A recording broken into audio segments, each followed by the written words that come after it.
जम्मू कश्मीर के अंदर मुख्तलिफ़ किस्म से लोगों को लूटने की कोशिश हुई, फ्रॉड होता रहा। लोगों का जो अपना पैसा था वो किसी न किसी तरीके से निकाला जाता रहा। लेकिन मैं ये समझता हूँ, या मेरी समझ जहाँ तक कहती है, कि जम्मू कश्मीर के अंदर आवाम का पैसा उनको गलत, फ़र्ज़ी या मसनूई खाना खिलाकर भी उनसे पैसा लिया गया।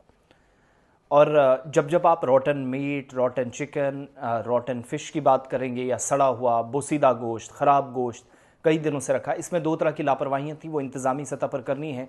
लेकिन अभी भी मुझे लगता है कि इंतज़ामिया ने काम तो बहुत अच्छा किया है, मगर एफआईआर दर्ज करने के बाद कितने लोगों को गिरफ्तार किया, कितने लोगों की फर्म बंद हुई, होटल्स और रेस्टोरेंट्स के लाइसेंसेस कैंसिल हुए, डॉक्यूमेंट्स को मनसूख किया, रद्द कर दिया, ये इंतज़ामिया बताने से कासिर है। और ताज़ा पेशरफ्त जो 2 दिन पहले हुई आपके सबके सामने है कि फ़िलहाल इंतज़ामिया ने इस तरह के मीट पर, मटन पर, चिकन पर, फ़िश या मछली पर या गोश्त पर जो बोसीदा, सड़ा हुआ हो, गैर मयारी हो, गैर महफूज हो, असुरक्षित हो, आपको सेहत के हवाले से मुश्किल आपके लिए हो, अ, वो परेशानी का सबब बन रहा था, और इसलिए उस पर पाबंदी इंतज़ामिया ने लगा दी है और इसको गैर कानूनी करार दिया गया। और अब जो करेगा उस पर भी गिरफ्तारी होगी। गिरफ्तारी के बाद क्या होगा वो दूसरी बात है। और एक तो जो फ्रोज़न मीट है, जो मुंजमद है, बिल्कुल सेट है, कई दिनों तक कोल्ड स्टोरेजेस में रहता है, फ्रिज में या रेफ्रिजरेटर में रहता है, चिकन है, मछलियाँ हैं, इनकी जो मसनूआत थी, एक तो इनका ज़ख़ीरा करना, यानी इनको जोड़ कर रखना, स्टोर करना, फिर इनकी तरसील पर मुकम्मल पाबंदी आयद कर दी गई है जो गैर महफूज हो, मुंजमद हो। रॉटन का मतलब ये नहीं है कि शायद पीछे से ख़राब आया और फिर किस चीज़ का मीट था, वो तो एक शक है ही, वो दुरुस्त सवाल है आपका। मगर बड़ी बात यह है कि जहाँ रखा गया था, क्या वहाँ भी किसी महफूज तरीके से था? जिस शख्स ने लिया, क्या उसने इस जिम्मेदारी के साथ लिया कि इस पर किसी तरह का बैच था? मैन्युफैक्चरर कौन है, सप्लायर कौन है, रिटेलर कौन है, किसके पास जाएगा, हु विल बाय? ये सारी चीज़ें जवाबदेही इंतज़ामिया की बनती थी। और इस पर पाबंदी आयद कर दी गई है। कमिश्नर फूड सेफ्टी स्मिता सेठी की तरफ से जो हुक्मनामा जारी हुआ है, उसमें एक जो फ्रोज़न गोश्त है, बाकी जो मसनूआत है, जो भी प्रोडक्ट्स आते हैं पैक मटेरियल, ख़ास तौर से चिकन के हवाले से, जिसमें बाद में वाजवान बनाते थे, मटन वगैरह का इस्तेमाल होता, इसकी तकसीम या इसको अलग अलग जगहों पर पहुंचाना और इसकी तरसील, जिसको आप सप्लाई कहते हैं, ये गैर कानूनी करार दी गई। ऑर्डर के मुताबिक फूड सेफ्टी अफसरान के मुआइनों के दौरान बड़ी मकदार में बोसीदा और बगैर लेबल जो फ्रोज़न मीट था या मटन था वो जब्त किया गया। और फूड सेफ्टी एक्ट की सेक्शन 3 सब सेक्शन 1ZZ के तहत कसूरवार जो लोग पाए गए उनके खिलाफ सज़ा होगी, वो सज़ा के हकदार हैं। इंतज़ामिया साफ कर रही है। अब थोड़ा सा और आगे बढ़िएगा। हैरानी की बात यह है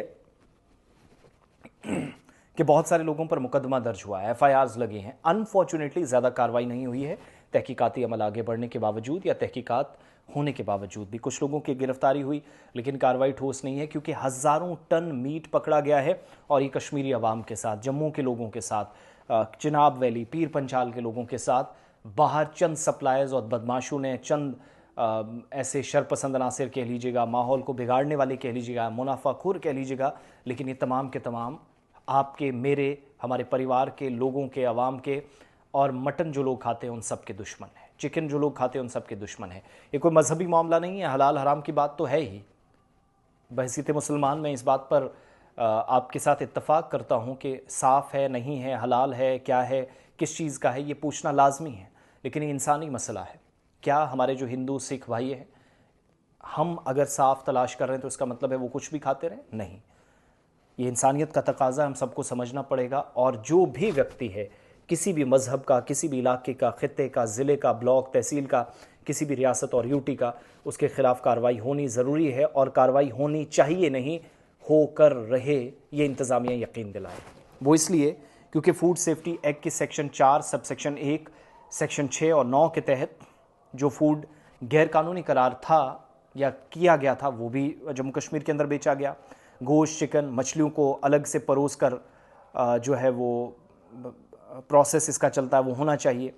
और कहा गया कि ठंडे गोश्त को -4 डिग्री में काफ़ी मुद्दत तक स्टोरेज के लिए रखा जा सकता है, लेकिन गोश्त, चिकन, मछली और पोल्ट्री को लेबल में फ्रीजिंग की तारीख लाजमी दर्ज हो, 12 महीने के अंदर अंदर इसको फ़रोग करना लाजमी करार दिया गया है। फूड प्रोसेसिंग करने वालों की तरफ से इसके कवायद व ज़वाबित की खिलाफ वर्जी ना हो, डूज़ और डोंट्स हो, गाइडलाइंस हो, कब रखा गया, किसके पास जाएगा, किस चीज़ का मीट है, वो सारी चीज़ें बताई जाए। और असिस्टेंट कमिश्नर जो फूड सेफ्टी डिपार्टमेंट है हिलाल साहब, उन्होंने गुलिस्तान न्यूज़ के साथ और बाकी मीडिया इदारों के साथ एक रोज़ कबल बात की। उन्होंने कहा कि हमने जो